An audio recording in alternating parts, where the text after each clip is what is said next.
Would you like in on a little secret to saving time in your homeschool day? Hi, I'm Christy with Homeschooling in Progress.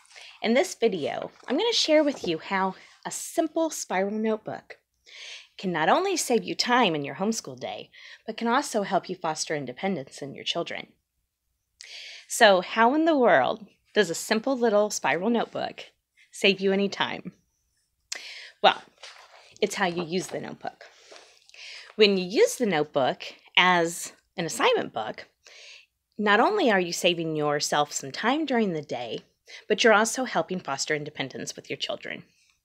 So how I use this notebook, each day, each week, I write down our lessons for the week, what I want the boys to go over, what pages and so on. And I put that in my planner. It doesn't take much time on the weekend, but that also gives me some more time during the week, because then each day after the boys are done with their schoolwork, and I've checked all of it, I take their assignment books and I write down the next day's date and anything they have to do for that day. And that includes if I want them to do some quiet reading, if they have something special like an art class or music, or anything that's going on. And I will write it down on the book. And another way that I help foster independence is, if you notice here, some of the work does not have a star and some of the work does have a star. And the reason I do that is because the work that is starred, my kids know that that's work they can do on their own. And so, if the telephone rings or the 3-year-old is, having a crisis and needs mom's attention, then I can just tell the boys, okay, I need you to do some of your work while I'm busy. And then we'll continue, if we're in the middle of our morning basket, then, I can say, go ahead and do this. And then when we get back, we'll continue with our morning basket. So instead of having them think it's a free-for-all and they can run around the house, or having them just sit there twiddling their thumbs waiting for mom to get back, they can continue to move on their own. And so it's a great way for them to, be in charge of their own work.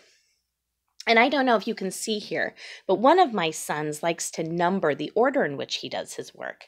So this also helps with the independence because, he doesn't have to start with English or math. He can do the work in whatever order he wants to. So then that also is giving him a sense of ownership in his work that, I get to choose when I do this. So he has a little bit of say, I choose what he's going to, what page he's going to do, but he gets to choose the order in which to do it.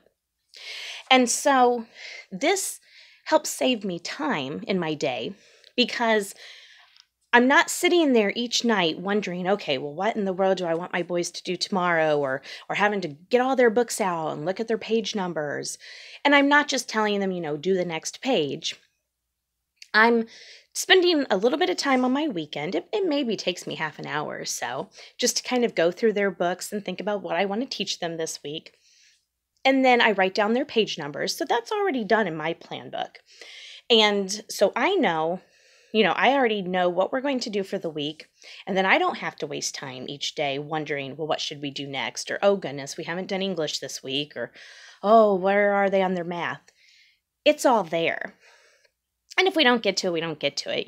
It's not set in stone. But it is there. And so then each night, all I have to do is open their assignment book and write it down. And that's it. And then there are some mornings that the boys will realize mom forgot to write the work down. It happens. And so they can get in they know to go to my planner and write down their work. And so again, it's a great way to have some of that independence where they're not, totally relying on mom. Mom has enough to do in the house. Having to sit right next to the kids and tell them what's next isn't something I need to do. And we've been doing this for years. So even if you have little kids, my kids are in 4th and 6th grade now. So, we've been doing this for a while. They're getting pretty independent. But even 1st graders can do this. If you show them, what the words are, if they can't read yet, you kind of work on that at the beginning of the year, but then they very quickly catch on to know how to look up a page number and do it. And so And then to check it off each day, one of my sons likes to have the boxes to check each day. And one of my sons just likes to check it over on the side. And so, that's, again, up to their preferences, whatever they want. Just some easy way to check it. And that's it. So, a really, really super easy tip to save you some time and help get that independence going in your kids. So hopefully you'll run out to the store and get yourself a notebook and save yourself some time each day. Thanks for watching. Happy homeschooling.